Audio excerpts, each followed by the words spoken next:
This talk show is brought to you by Health Plans, your Medicare plans, insurance solutions, and resource agency. We have a variety of plans and products that fit your needs, benefit requirements, and budget, with many low or no-cost premium plans, zero co-pays, and much more. Our licensed benefits advisor's priority is your health and well-being. Call us today and book your no-obligation consultation. 1-929-367-5269.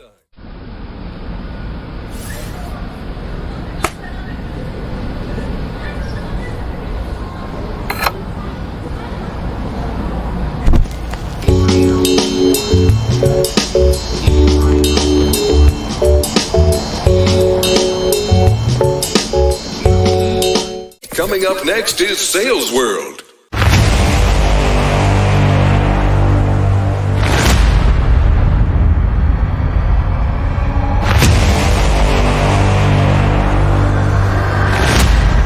Folks, welcome back to the iHealth channel, the Sales World channel, and iHealth Radio. We're your host, Hurricane H. New day, new show, new topic, and I hope everybody had a great 4th of July and, in the States and our friends in Canada. Happy Canada Day. It's belated, but hey.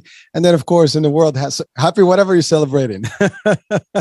So with me today, I have a guest that we're going to tackle a business concept, and this is about performance. Employee performance and how to get the best out of it.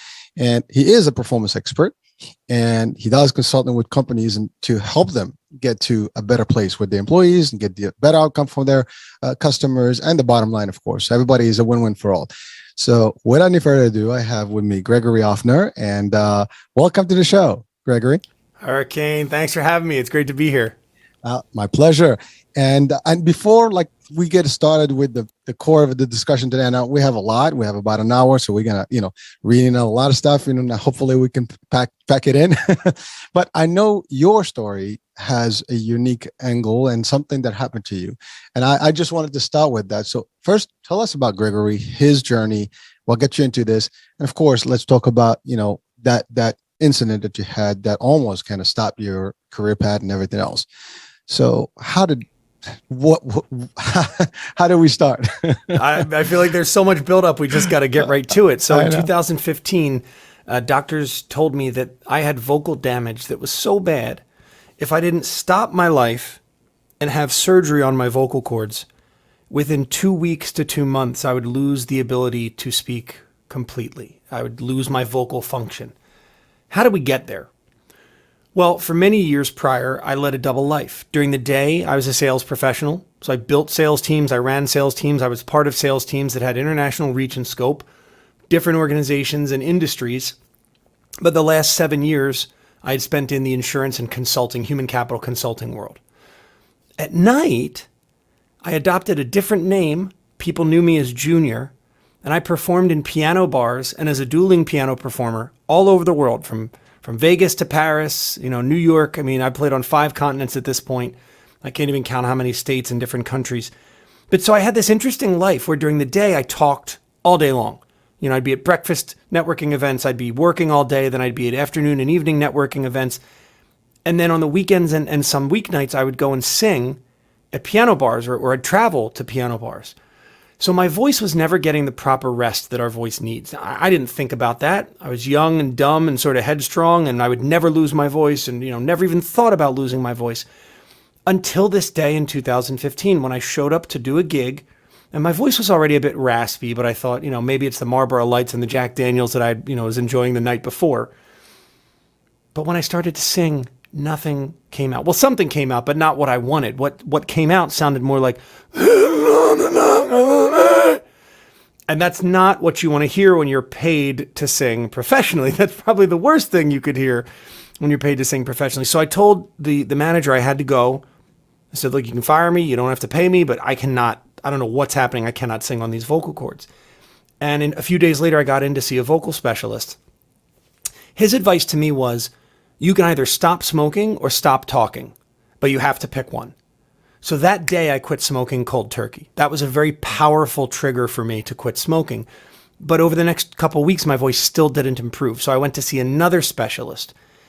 He said, I'm really not sure what's wrong with you, and sent me to a specialist who's worked on some of the most famous vocal cords on the planet. I can't even mention most of the names, but a few that I can are Shania Twain, Neil Diamond, Mary Martin, if that name is familiar for any of my musical theater people. And he did a full day and a half of prodding and poking and assessing. And he finally said, Greg, I've worked on thousands of people's voices, and I've never seen a pair of vocal cords as damaged as yours on someone who's still singing professionally right now. So here's the deal. If we do nothing, your vocal cords will become paralyzed, because right now they're in severe trauma. And what they do when they're in severe trauma is they stop moving to try and heal themselves. If you continue to talk and sing, you're going to push your vocal cords past a point of return. I won't be able to do anything. My guess, 2 weeks to 2 months, depending on how you use your voice, before you have absolutely no vocal function. Or you can undergo vocal cord surgery. It's a very lengthy recovery. You probably won't be able to talk regularly for about 6 or 8 months. And I don't know what your vocal quality is going to sound like. But these are your two options. And Hurricane, it was in that moment that I wasn't thinking about what I wanted, what I wanted for my life. I was thinking about everything I was going to lose. Like I was going to lose the 6-figure income that I had from my day job, and I was going to lose all of the enjoyment and fun that I got from my nighttime job, traveling the world, all the, the fame and prestige, so to speak. I was focused on loss, not on what to do to get what I wanted.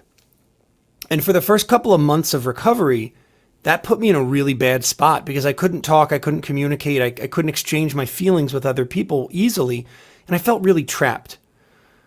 What would happen is that after that first surgery, my voice recovered slightly, and the doctor said, we should do something else. We should do an additional surgery. 5 years later, I've had 15 surgeries to repair and rebuild my vocal cords. Actually, 13 on my vocal cords, 2 to completely rebuild my stomach, a valve in my stomach.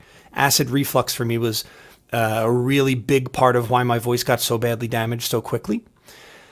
And along the way, I learned a lot about navigating change, and I learned a lot about what I want. And I decided in 2019 that what I wanted was to use my voice for something I felt more passionate about, not selling consulting services for some other company or selling insurance products. I wanted to help take the irk out of work for people, because my whole corporate journey had basically been me trying to avoid getting fired, avoid being poor, like not being able to pay my bills and live up to my obligations. I know that's a really bad and blunt way to put it, but I had been living a life of avoidance, and I still did okay. But I never had the confidence, the courage, the tenacity to chase what I wanted. I was always on defense, and so I was exhausted. I was frustrated, and I was deeply unfulfilled. And I made that decision in 2019. I said, if I get full function back on my voice, I'm not going back to that life. I'll do what I have to do to provide for my family, but I am going to pursue this relentlessly. Is perform and live in a way that helps others live in a better way than I did. Because I'm sure your listeners, there are several of them, I bet, that are dealing with a change or that are avoiding dealing with a change that's very difficult to make in their life, that is maybe they'd say impossible to make. I felt that way. I've been there. But what I realized is we've all got the resources within us. We just need either someone to help pull them out of us or help us build on them to make them stronger. And so that's what I get to spend my days doing now. Thank you for sharing that. I mean, that is some powerful stuff. And then I'm going to take a few minutes just to kind of break it down a little bit for our audiences, because there's so much there that you said in so little time. I mean, we could certainly spend hours breaking it down, but I'll try to do my best here. So the first thing is, I am glad that you've transited through this, because that is a tough one, and I cannot possibly imagine what you had. I know at the time where you heard that, and you had those difficult choices to make. That is not something that any one of us can possibly fathom, dealing with at any given day. And it's hard, like you passed it, but someone, any day can almost face the same challenge or a different challenge, but you never know what can happen. And those are life changing moments. And the fact is that your doctor says you can smoke or or talk. I mean, that is as blunt, but is as powerful as you can get. And sometimes, I mean, I think just as a message, I mean, we're going to talk business and just, a little bit of a motivation and inspiration piece, but really from a health perspective, a lot of people at the young age, don't worry about things and they just do live sometimes a life that can possibly be detrimental to their health eventually. But we don't see it that way when you're young. I mean, that's just the fact. We all think that we're invincible, we are unbreakable, and we got this until the minute we get a bad news. And then now it's a matter of decision. And you had to take, the right decision. And again, another powerful point you said, you stop in a heartbeat. So you stop immediately. And that's another thing to power the mind. The mind said, enough, you can't do this. Now you are in a serious, position, and you were able to do that. That's another thing where people sometimes say, I can't stop. You can. But it doesn't have to take a disaster or a tragedy or a tragic event, or an instance, this diagnosis here to actually be able to make that difference. So again, folks, your health is your wealth, do what's best for you, but be considering, the fact that, your habits, your lifestyle can actually have a bad impact on you. The other thing, you were successful. You had a great job and a great career and also a great entertainment, streak there. And that's great stuff. I mean, you travel the world and that's beautiful. And here you come in this moments like life is shutting down for you. I mean, again, anybody watching or listening, if this happened to any one of us, we'd probably be like shattered because what the hell's going on? You don't know the outcome and no doctor's giving you guarantees. And as you talk to them, they still tell you, we don't know how it's going to perform. I mean, you took the challenge. You're, 13 surgeries. I mean, that's in itself is a marathon of surgeries. There's a lot of Apparently, surgeries. if I do one more, I get a free coffee the next time. So I don't know. We'll see. They're going to punch my punch card there or something. It is. I mean, I don't want to come across as if I was this superhero navigating all of this. I mean, in the middle of this experience, so in the middle, what does that mean? The 5th or 6th surgery, I was in a really deep depression. I mean, I was suicidal. And thankfully, I've got a great family and I've got the mental resources, with a background in psychology. And I want to make it clear, I'm not a clinical psychologist. I don't practice. I'm not a therapist. But I recognize that this wasn't just a fleeting thought. We all have fleeting thoughts. They're not always about suicide, but we have thoughts that we just go, oh, that's a weird thought, and we let it go. I was on the subway platform getting ready to go to work. And, it's maybe triggering to some people, but I think it's an important thing to mention. That I was on the subway platform and I was so in my own head about where this process was or wasn't going, and just having this massive pity party for myself, and felt so isolated because I couldn't talk to my friends. I physically couldn't talk, that I thought maybe I just would be better off if I were under the train instead of in it. And it was that very real thought that I didn't go to act on, but that sent something off in my brain that said, this is a problem. That's not just a fleeting thought. Oh, I wonder what that would be like. This was a very real, I think this would be better. And I took action. I went and I sought professional help. So I want to, I just want to be very clear that number one, I'm not a therapist, but number two, this was not a very simple A to B journey for me. There were a lot of ups and downs, and it actually took a mentor, someone else standing outside of me, listening to me as my voice got better, listening to me sort through all of the pros and cons of who I was or who I thought I needed to be in this world. And she looked at me and she said, I know that you don't see this yet, but I see a world in which all of these parts of you connect, because you've got buckets right now, Greg. You've got this bucket of talent. You've got this bucket of intellect and curiosity. You've got this bucket of sales know-how. You've got a bunch of different buckets that you see as separate buckets, but I'm wondering, what if you poured them all into the same place? What would that look like if they all melded? And then she pointed up, we were at a conference, she pointed up on stage at the guy speaking, the guy delivering a keynote speech, and she goes, that is what I think your future looks like. And Hurricane, it was like a bolt of lightning hit me in the head. It was one of those, oh, moments. That's when I started to make that change. And instead of having the Greg Offner pity party, it became the Greg Offner, I'm on a quest.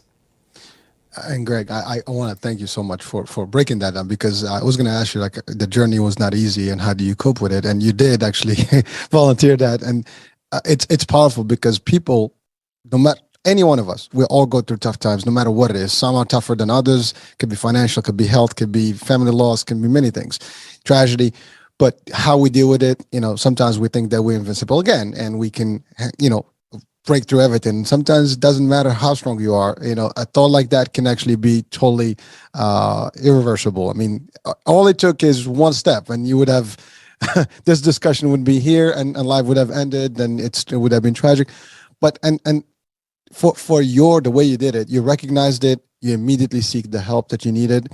And again, a good message for anybody listening, watching. If you know someone, or you're going through something, don't let it be just that you got this by yourself, because you don't know what your mind's going to play with, and it could be the wrong play, and then that's not something you want.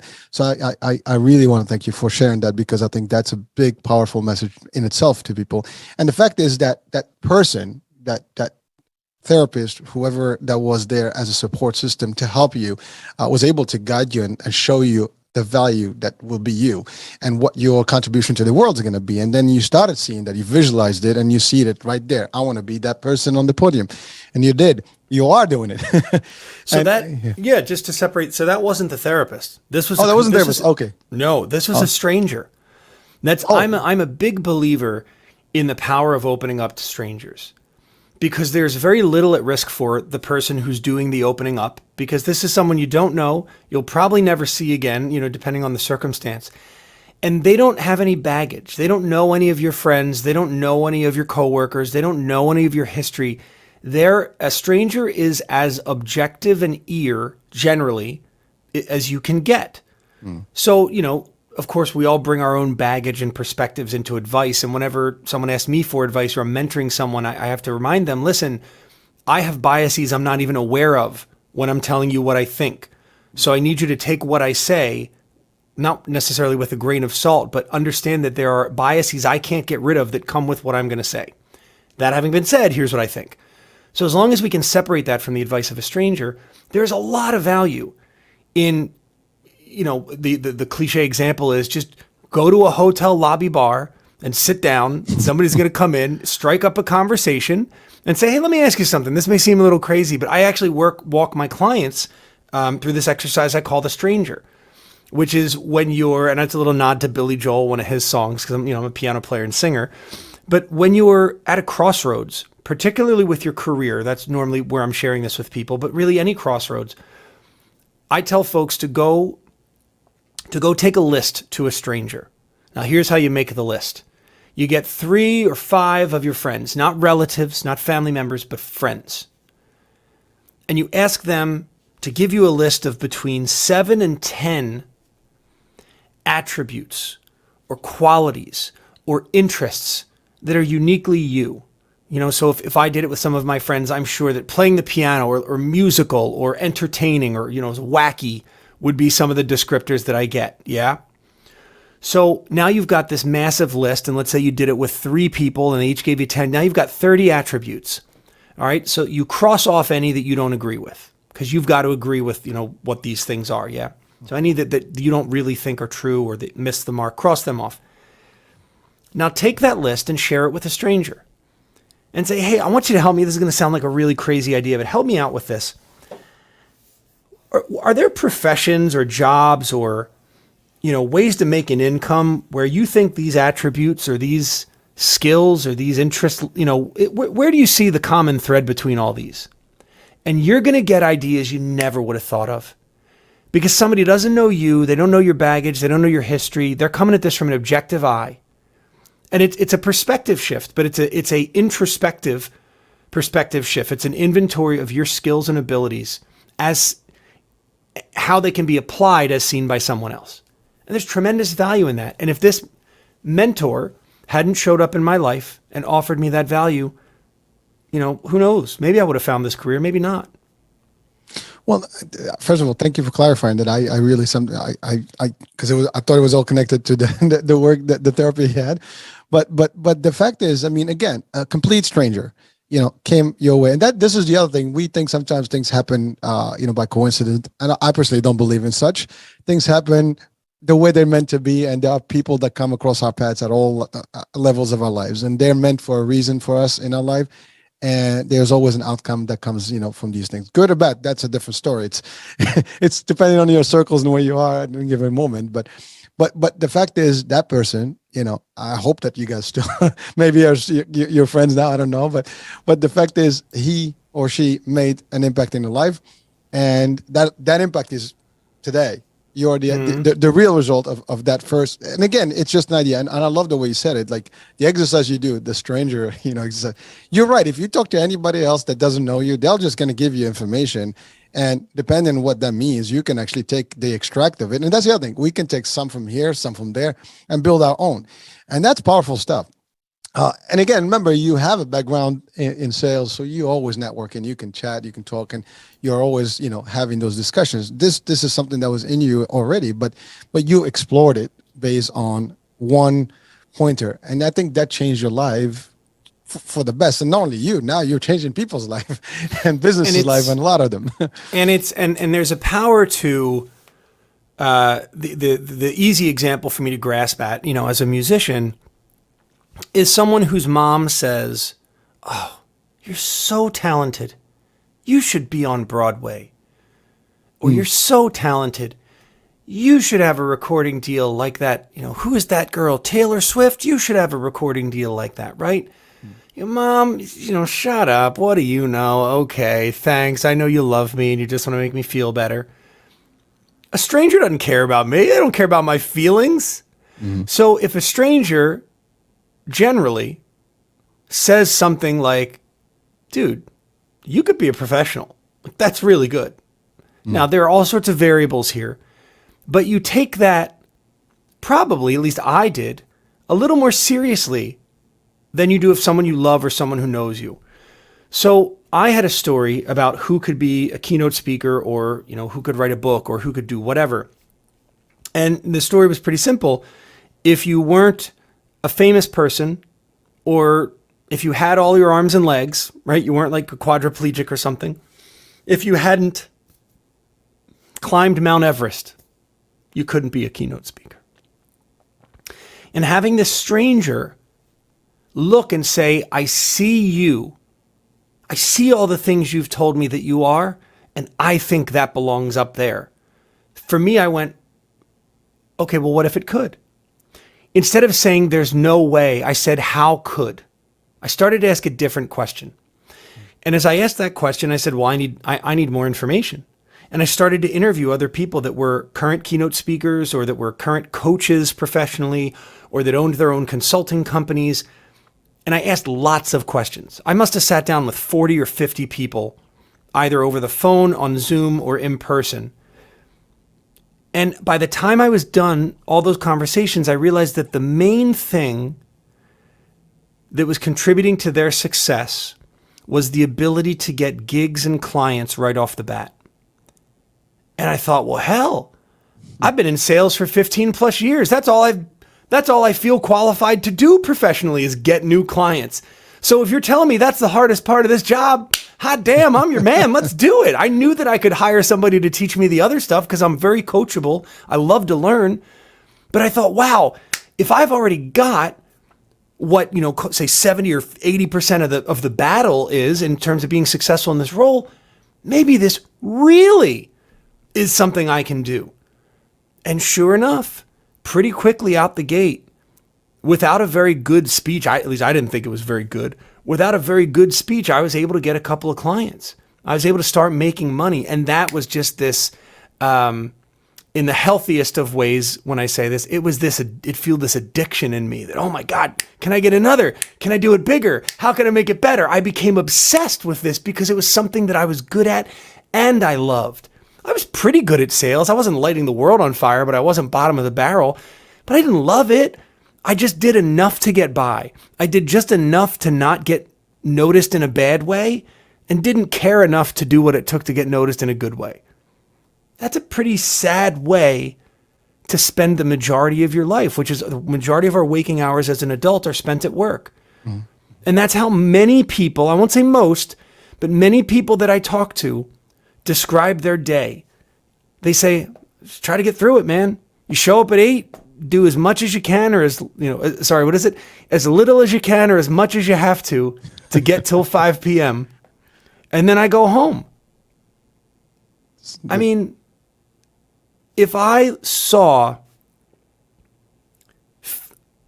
past me, if future me, if me now could see me in 2006, I would just think he was a really sad character.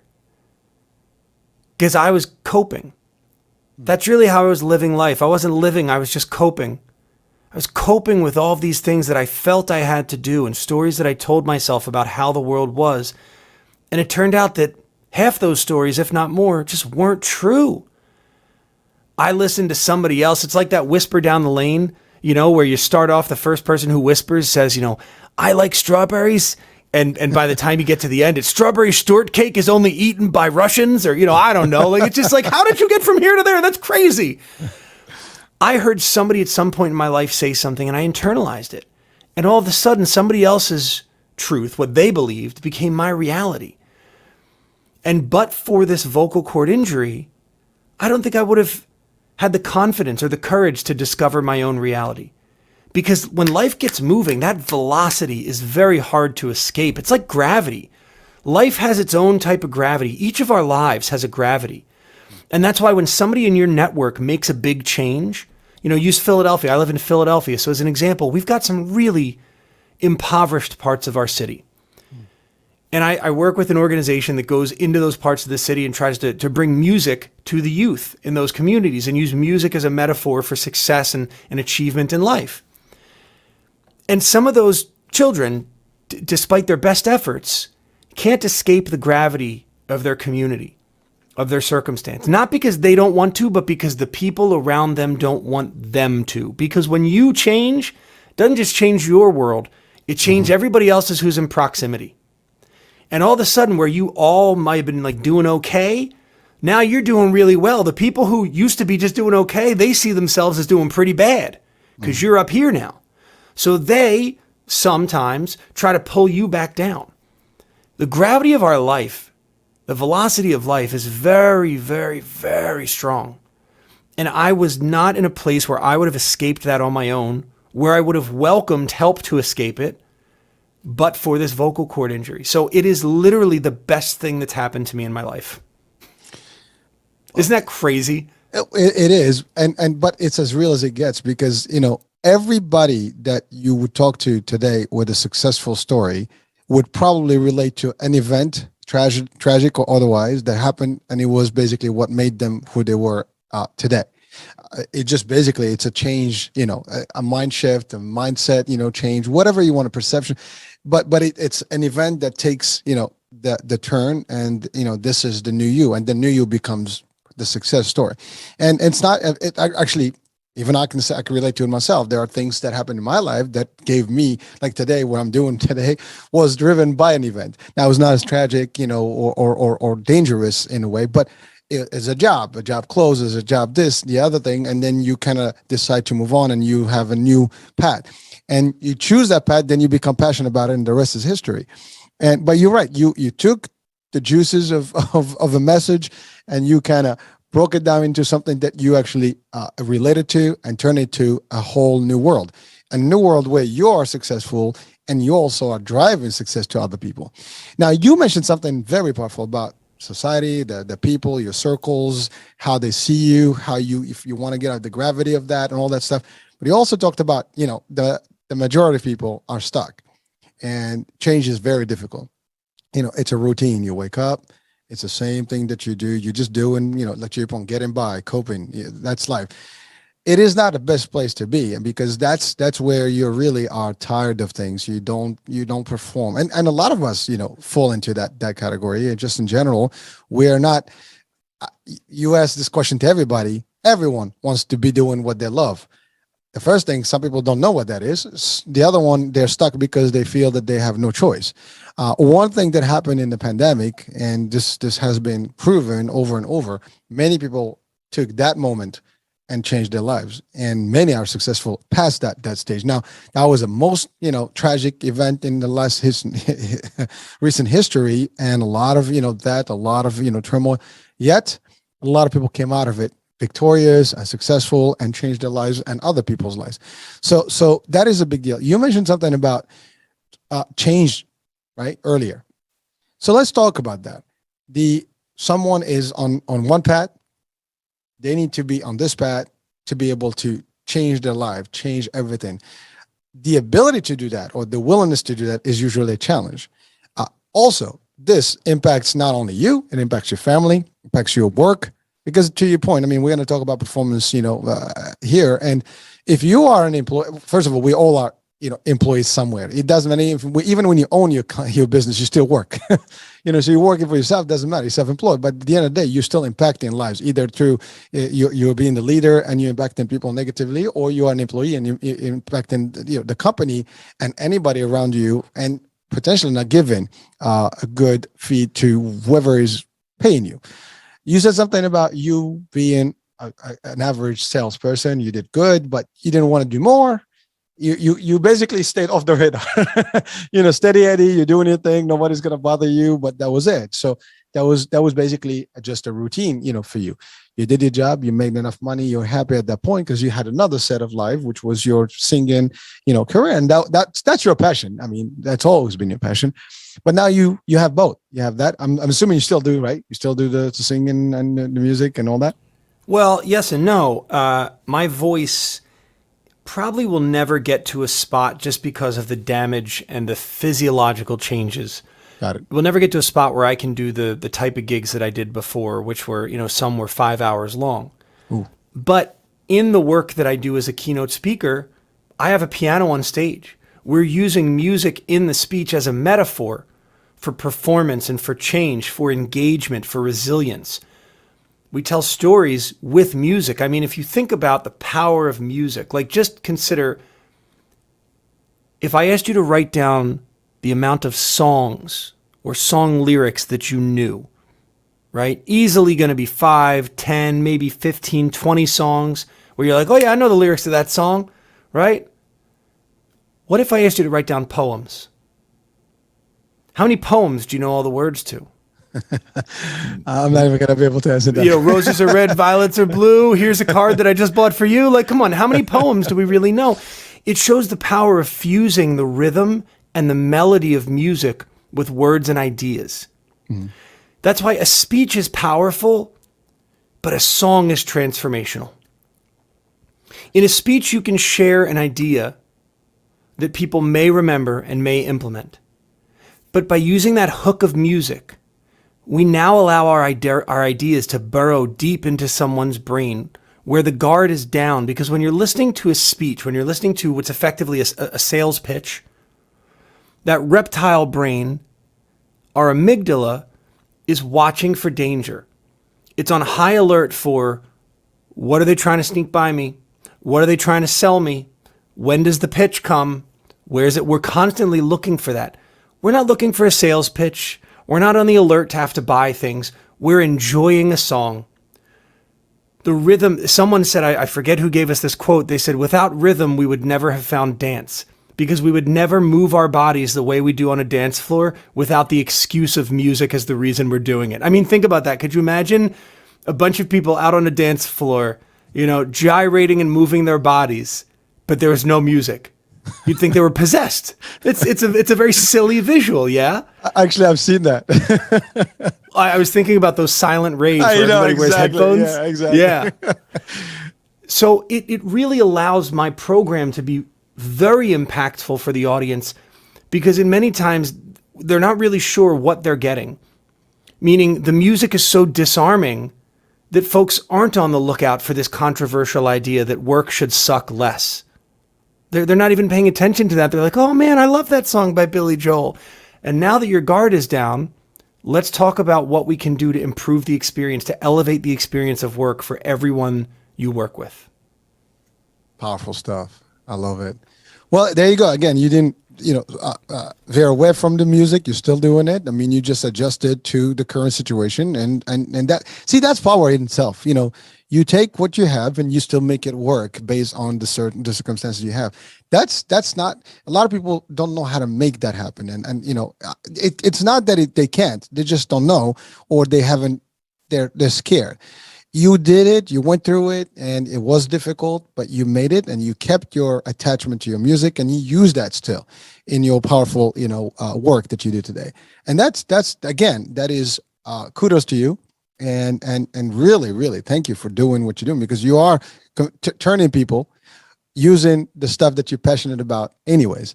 You still are doing the keynote speaking. That means you still are pitching. You're still doing the music. I mean, the only thing you're not performing the singing, and that's okay. I mean, it's something that you already, I guess, adjusted to. Again, you said you can't do the 5 hours. I'm sure you do, like, small things, maybe, or just have fun. I mean, I mean, you have the singing. It's something that's never going to go away. Maybe not at the caliber, where you were before, but you're there. And so now let's talk about that. You do this work. You work with groups, you work with companies, and companies, they think they got this and at all times, and they hire people sometimes, and there's always that thing. A company is usually made for profit. I don't think of any company that's there, even the not for profit, is still for profit. They still have to make a bottom line, right? And there's this whole pool. There's the employees, there is the customers, there is the I guess the shareholders, and you have the executive team, right? So these are like some of the parties. Now, you and I, before we started the show, we're talking about that element, that whole connection.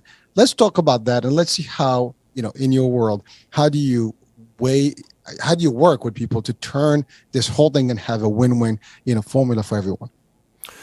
Well, it starts with understanding the purpose of the performance. I believe that whether you're on a real stage, like I used to be on, or the corporate stage, right, which may be someone's cubicle or a boardroom or an auditorium for a large presentation, you're giving a performance. And to give an effective performance, the performer must understand their audience. Yes. As an employee, do we truly understand our organization? What its purpose is? What its desired impact is out in the world?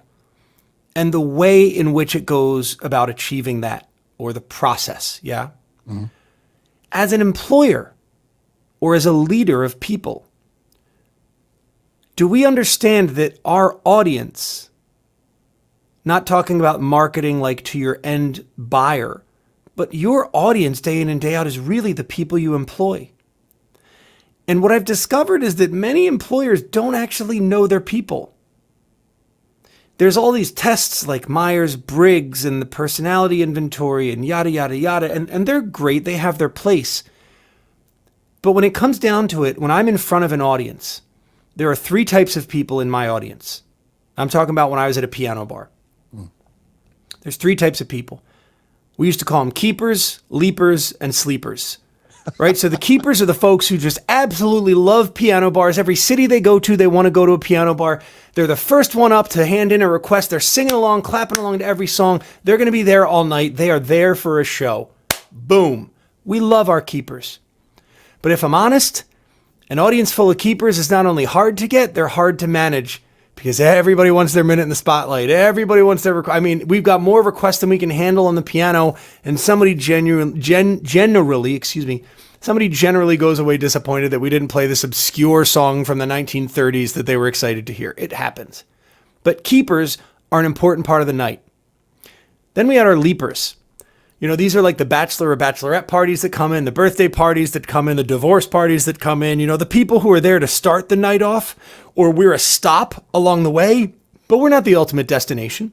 And so I've got to know that. I've got to find a way to engage them while they're here, help them have a hell of a time for the hour they may spend with us, maybe 2 hours if we're lucky. And then, hey man, have a great night. Thank you. Really appreciate you. And then there's the sleepers. And the sleepers are like that boyfriend who's been begrudgingly dragged along by this girl, his girlfriend or his wife, because she loves piano bars, but he doesn't care at all.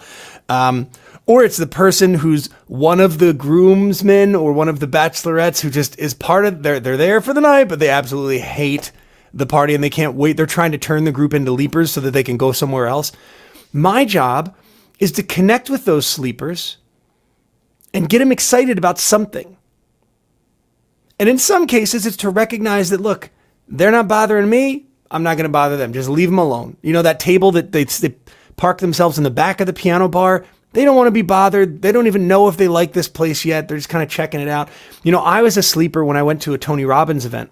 I went to one Tony Robbins event in my life. I loved it, but the first day, I was that guy in the back. You know, Tony Robbins events, they're all high-fiving and hugging and like, yes, yes, we love you. Yes, yes. That's what they all say when you walk into the building. And I was that guy who was saying, please, please, don't touch me. I don't know you. I don't want to high-five you.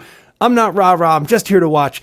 And by day 4, the day we left, I was hugging strangers and bear hugging strangers and high-fiving people. And yes, yeah, I mean, I really let myself get involved in the experience because Tony found a way to reach out and connect with the keepers, the people who go to every event, the leapers, the folks who want to do personal development. They weren't sure, you know, but they're going to try this Tony Robbins thing out. And the sleepers, people like me who just wanted to find out what the fuss was about and make a decision. We have those same 3 people in every organization. You've got keepers in any business, and there's 2 types of keepers when it comes to business. You've got your rock stars, and you've got your rock steadies. Right? We've got the people who are going to kick butt and take names. They don't want to work anywhere else, be anywhere else, do anything else. They are that corporation's person until they die. But then you've also got those people, you know, like I worked with one. She was the receptionist at an insurance brokerage that I worked at. Her name's Carol.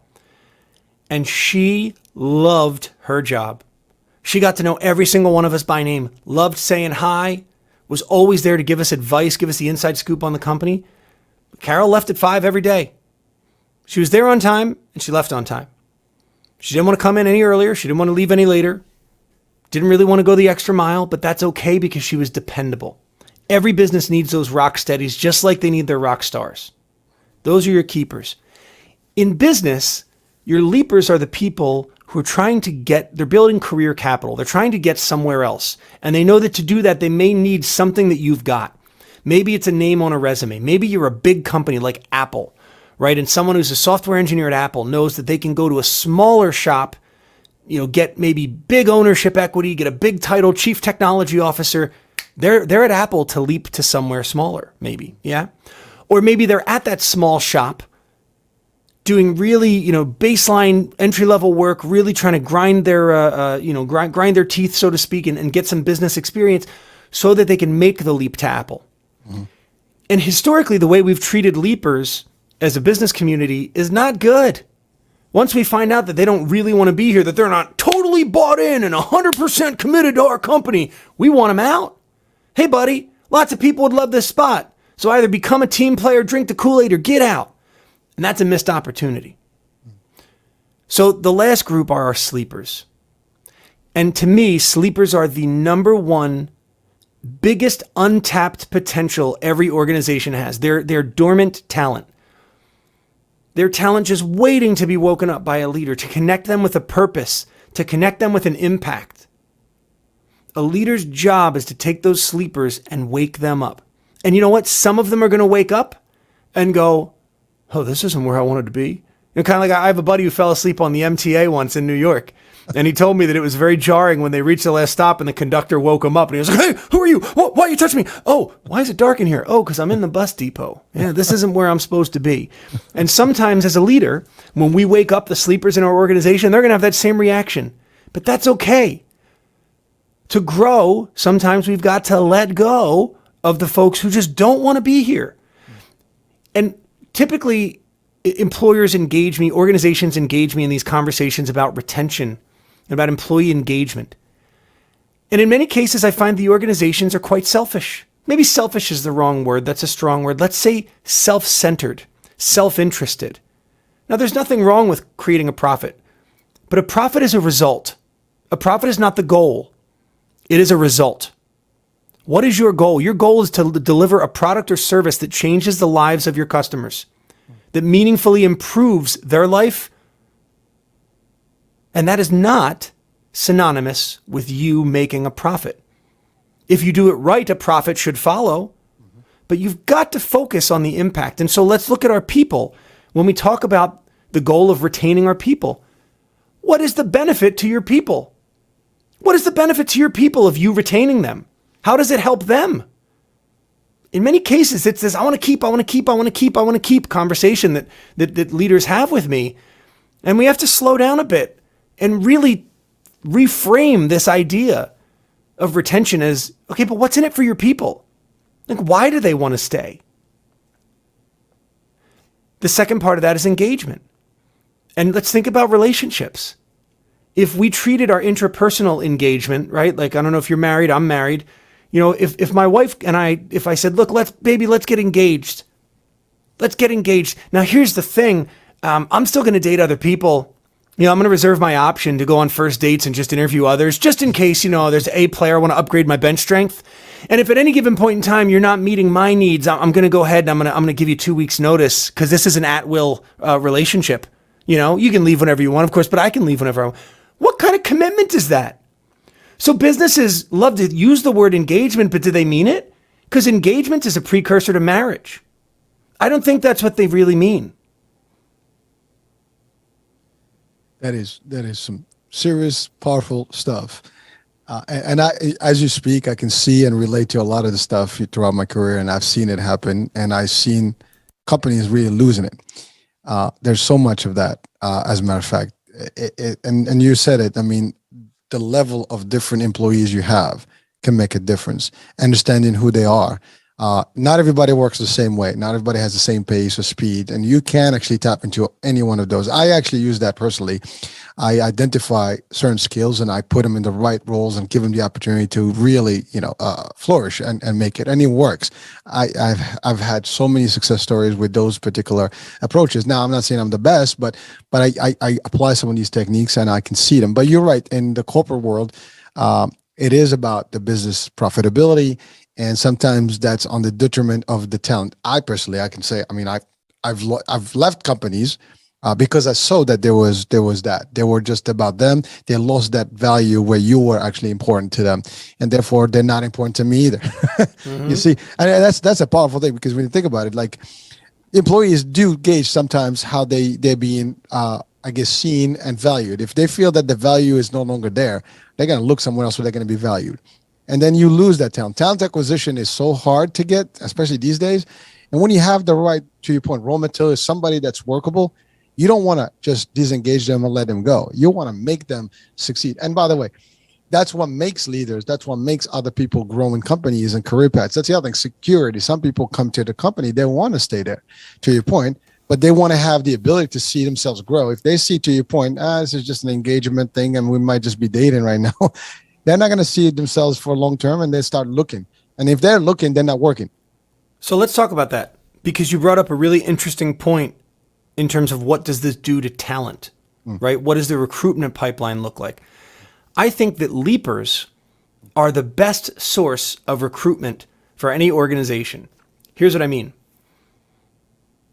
Whenever someone starts a new job, one of the first things that happens traditionally, maybe this will change after because of the pandemic, I don't know.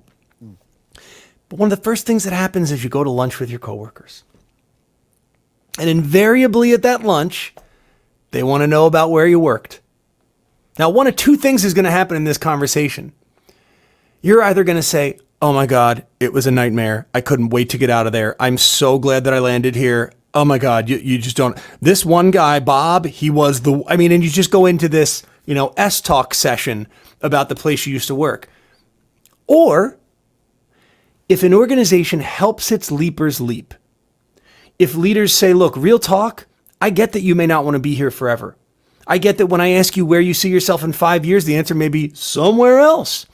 For me to help you, I need to know that. Because my job, so long as you're meeting the success metrics that we outline for this job, my job then becomes to prepare you to make that leap and get the other job. Nothing would make me happier as a leader than to see you go where you want to go. And we'll run into each other at a ball game, at the supermarket, I don't know where one day, and we'll high five because you're happy and I'm happy. When that happens, now we have a different lunch table conversation at the new job.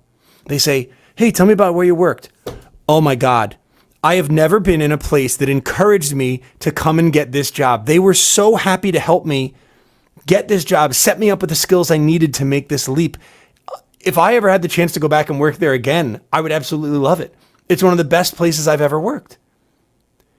All of a sudden now, those colleagues who are sitting around the lunch table with a new employee, the folks who are at the end of their cycle, because according to the Bureau of Labor and Statistics, people stay between 2 and 4 years at a job right now, and then they move on. So if you're in that cycle, you're calling that employer and you're saying, "Hey, I heard that you're a pretty great person to work for. I'm curious. You got any openings?" So these leapers become talent ambassadors. They become brand ambassadors out there. They are now a source of recruitment opportunity for your organization in the future. And it's simple to do. It's simple to create a system that leverages that tracks where they go, that keeps in touch with them periodically, engages them in a way that's meaningful, such that they're kicking opportunities back to you. Maybe it's referral opportunities for a new employee. Maybe it's opportunities to come and work at their business. You know, I can't tell you how many times as a broker, people would leave our brokerage and go work for an insurance carrier or a different company. You know, they'd go to work for XYZ construction company. Mm-hmm. If they had a bad opinion of our brokerage, we never got that. We never won those RFPs. We never won those deals. But if they had a good opinion of our company, they walked us into the CEO's office and they said, you're an idiot if you don't hire this brokerage. I know them intimately because I used to work there. They're the best in the business. So if you're a leader listening to this podcast right now, you choose. Do you want the hard way or do you want the easy way? Oh, the smart way. The smart way. Yeah, sure. Not the easy way. That's right. The smart way. Well said. Yeah. Well, no, thank you. Well, you know, it's funny because you said that, but you know, we live in a world, for example, reviews are big, right? And that review now, there's two ways you do it. You can leave it in writing or you can leave it in real testimonial. You shared the testimonial part, but a lot of companies now, a lot of people look at reviews for companies before they even entertain interviewing with them. I see it, 2 stars. I'm sorry, this is not good. You read the comments, the people are leaving are exactly doing that. They're bashing that place. And the companies, I worked for a company a few years back, I mean, almost a decade before. It was one of the top companies to work for in New York City. And there was a point where it was one of the top 50 in the state of New York. And it was that was just the survey, and the employees were so highly, putting good word out there everywhere they went. That was a great place. That was a great place. And the people that worked there, they felt that it was a great place. They took care of the people. They were there. Now, sometimes companies have that value until something happens and it shifts, and then they destroy that, and and you get maybe the wrong leadership happens. And then now it shifts. Oh, it's all about business. I'm just changing this whole strategy here. We're too family oriented. We're too friendly, and people have to be worker bees. And it kills the whole vibe. And then there you go. Now these folks that were like dedicated to your point, giving extra, and the leapers that were there that are working, learning so they can grind and eventually go to somewhere else and pop up their career. Now they don't want to be there. They just want to leave. The other Hurricane, guys. Let me ask you a question. I don't mean to cut you off, but it's okay. I find this line of conversation funny, and I think you'll see why. Uh-huh. What's in your house? Yeah. What's the best room to be in? Wow, that's a good question. I don't know. I never thought about that. Okay. Yeah. Well, what's the room that if you go in there, it's comfortable, you like hanging around, you like being there? I would say my TV room. Okay, your TV room. Yeah. So what the hell is the point of a business turning into a TV room? When I hear this, we're the best place to work. Really? Are you? That just means that people don't want to leave? Well, what are you actually getting done? In this quest to become the best place to work, we adopt all these odd and comfortable metrics, like we're going to do free jean day on Thursday or free pizza day on Tuesday. Like, it's a lot of these cool kid club activities that these companies love to put on. But if you're a best place to work, like, congratulations, you got your employees to fill out a survey. You sort of convinced everybody to fill out a report card. That's great, but show me the best place to be from. Show me a place that people are dying to get into because of the development that they get. That's what I want to know. I find it hilarious that, these organizations that are like, we're the best place to work. Okay. Well, they actually promote that. But you're right, they promote it, and it is something that, well, again, I mean, that's how it used to be. I mean, to be honest with you, that's changed. That changed a whole bunch right now. I mean, it's just different. But there was a point. That's how you scaled that's how your reputation was built as a company, well, at least in some corporate, realms, and people gravitated, depending also on industries that happened, right? But like even today, like in my industry, we're talking about insurance. Some people gravitate towards certain companies, not towards certain leadership, right? So that's the other part. Why? Because these companies give amenities, give services, give this, that, the benefits, blah, blah, blah. But sometimes, like, we all heard the expression, people leave bosses, because, or they follow leaders, right? So the concept is that sometimes I'd rather go after somebody that's going to like really get me, to the next level, help me out, guide me as a leader, than just go to a company where I'm just going to be cozy. But then again, what is the expectation? It depends on you, right? Not everybody wants that.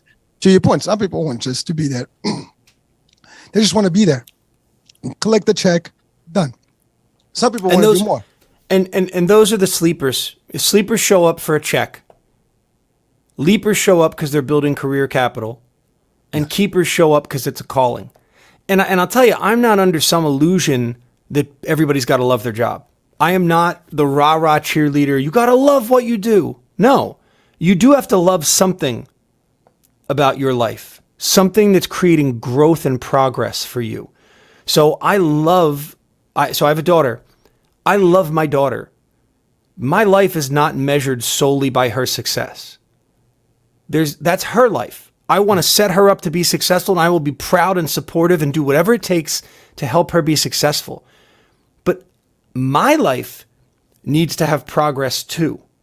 Mm-hmm. So here's what I'm getting at. Here's the point I want people to take away. You don't have to love your 9 to 5, but I challenge you to find something you do love from 5 to 9, a.m. and p.m. So if you go to work and shut your brain off and your brain turns back on at 5 p.m., God bless. That's fine. If that company puts up with it and you do just enough to get the check, more power to you. That's fine. But you as a person will not feel complete or fulfilled unless you're pursuing something you love and are passionate about on the other times. It could be golfing. It could be bird watching. I don't know. Whatever it is, you need to make that decision, listener. But I am telling you that these companies who advertise solely along the lines of, well, we're the best because we're the best place to work. What does that really tell me about you helping me achieve my goals? It says that you've created a comfortable work environment that people don't want to leave. But prior to the pandemic, people weren't leaving jobs, not because they didn't want to leave jobs, but because it's easier to switch a bank than it is to switch a job in some cases. There's so much stress associated with switching a job and the offer and the new commute and the change in hours and what's my leader going to be like. People weren't leaving jobs not because they loved where they worked, but because they weren't sure what they were going to do outside. Put a better way, people were very comfortable. Yes. And when that pandemic kicked in a global sense of discomfort, a lot of folks said, can't get more uncomfortable than this. So while I'm at it, why not start to pursue something I really care about? And we're seeing a lot of those people flourish. No doubt. I mean, it has been an eye opener and a shift in all around the world. Actually, people have taken advantage of that time and made a whole different life for themselves and rather successful, I would say. And you're right. Even the culture at work these days is different. Recruiters now have tough time. I mean, really just finding talent or even engaging with talent. People are no longer slaves or servants to that old mentality. They actually really changed it now. I got to do what's best for me. I got to do what's going to be fulfilling. And people are changing to this, and that's powerful. And it's becoming a little bit more challenging because companies now, to your point, have to shift how they do things. They need to recognize these levels of people, and they need to be able to tailor and cater to them differently so they can actually get the best of them and still get to that, to your point, to the result, which is profit, but grow. And the ultimate, target here, we're talking about employees enough, but we haven't talked about the end user, which is the client or customers of any business. You're either giving a product or a service. At the end of the day, there is somebody that's paying for those things, and those are your customers or clients. And the relationship between how you manage those employees and what they're going to give you and how you're going to get the best for your clients and customer, that's a powerful thing. It is a big question. We all talk, or at least, I talk a lot about this, and maybe you've heard this, the knowing doing gap. It's the difference between knowledge and the application of that knowledge. Mm-hmm. And it can be anywhere from like, all right, yeah, I know how to meditate, but do you? Yeah, I know how to execute a sales call properly, but do you? Right? But chew on this for a minute, that we all know we're going to die, but how many of us act like it? How many of us really embrace the importance of now and the decisions that we need to make to lead a life that on our deathbed we'll look back and go, yeah, I gave that everything I had. I have the luxury of having gone through what I call a death-like experience, because as a singer and a high communicator, someone who uses their voice 90% of the day, losing the ability to speak permanently would have been tantamount to dying. Yes, I would have learned sign language. I'm not trying to be dramatic, and there are people out there who deal with much worse than I had to deal with. Terminal diagnoses is something that I'll never understand. It's a whole different ballgame. But to the extent that I've sort of come back on the other side of that and now get to make different choices that I thought I would never speak again, and now I'm getting to, what that kicked in for me is something that I see most people having a hard time processing. But the changes that I was able to make as a result of that have literally been life-changing. And I just wish that more people, although they know that they're dying, I wish more people would act like it. Well, listen, I mean, you're bringing a super point, because everyone listening, watching, we have our own ways of life, right? We all have some sort of a career path or job or something. And you're right. We also know that there may be an opportunity. There may be a point where either it's going to end, or we're going to end, or something's going to happen. But actions speak louder than words. And people sometimes, fail to do that. I mean, we can talk, but we don't walk. And that's, unfortunately, it's a practice that people have to have. You gave a good example. I mean, a super example again from you were literally faced with something that is very detrimental, something that's a life changing. It could have altered your life forever. I mean, it did to a degree, but it altered you to a different way. But God forbid if that vocal cords were gone. To your point, you have to adjust a new lifestyle, and maybe now it's a whole new thing, and maybe you can be doing this, and you might be doing something else. The music may still be, but so it's a changing thing. But every one of us have something similar that we just have to be aware of it. I think that's the other thing. I think from our audiences, if we can just extract from this discussion, like, know that today is great. You don't know what tomorrow is going to hold, but then work towards, like, you're going to make things happen in your passion. Find, to your point, what that means for you from 9 to 5, or from 5 to 9 a.m. or p.m. That's the thing. You got to fulfill your life. You got to your point earlier, something about not coping. You have to live the life you want. Now, I know you have these lows that you talk about, in general, the lows of performance. What would you say about those? How would you kind of, share that with our audiences today? Yeah. So I call them keys because it's a really good take on the piano, and the 7 keys of success. I love it. I'd love to share a handout so the audience can text the word keys to 33777. So if you text the word keys, KEYS, to 33777, you'll get a text back asking for your name and your email. And that's just so I can send you this one sheet. It's not because I am not going to spam you or send, bajillions of emails or ask you to sign up for my online course. I don't even have an online course. Maybe I should, but I don't. I simply want to get this to you in a simple way, because once you're aware of these 7 keys, you can pick one that resonates with you. Mm-hmm. You can start to develop it within yourself, and you'll find, like I found, that these keys are really the special sauce to changing our life. Because if we acted with the same urgency that a person who's dying, or a person who's found they're never going to be able to use their voice again, if we acted with that same urgency every day, what we can do is tremendous. That's what I want for the audience. I want the audience to be able to live a life that's tremendous, that's fulfilling, where they feel like they're flourishing. And I want to take the irk out of work. Greg, I love it. That's powerful. And again, if we can all achieve that, life is just going to be a whole different. I mean, imagine every day. It's a beautiful, fulfilling day. It's a great day. It's a super day. And you're getting the most out of it and enjoying the life. And life actually will not be boring. Life will not be, depressing. You'll enjoy every moment of it. And again, and you enjoy as long as, like, you live until you die, but live well. That's a simple, concept. So your keys, your system.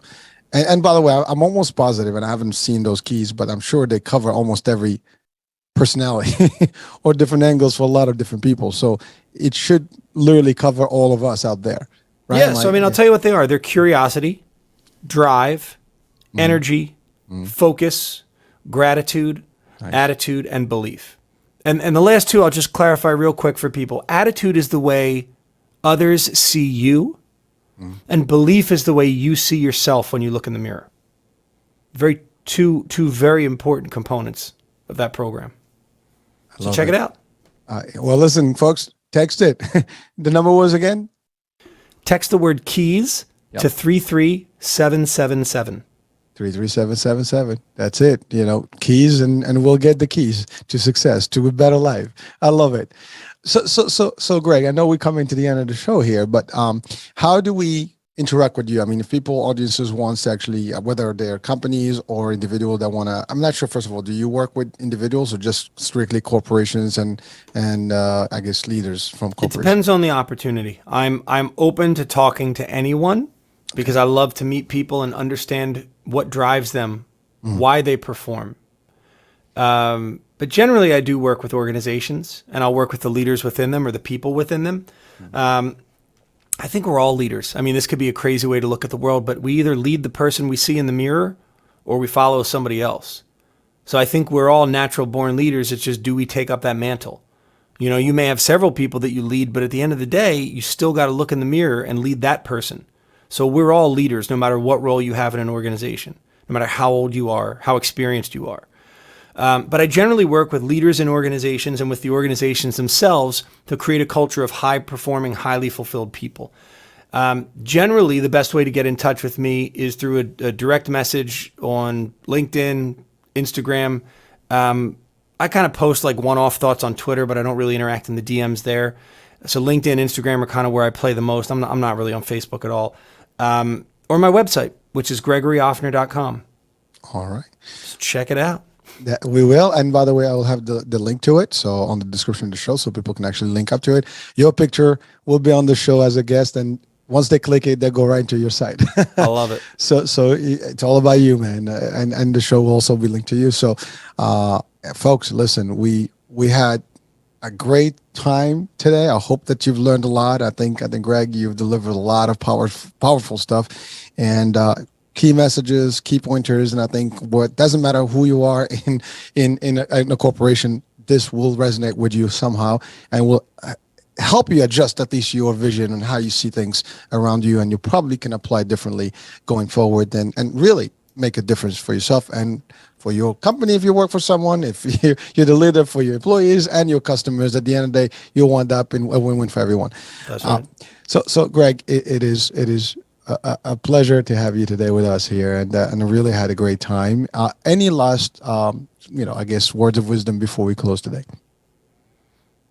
No, I think we nailed it. Okay. I just trying to get any more juice. You never know, right? All right. Well, listen, thank you so much, Greg, for being with us. It's been real. Thank you so much. Thanks powerful. for having me, Hurricane. You rock. My pleasure, man. My pleasure. Folks, thank you. Hope you had a great time with us. We'll be talking soon. New day, new show, new guest, new topic. Ciao for now. Bye-bye.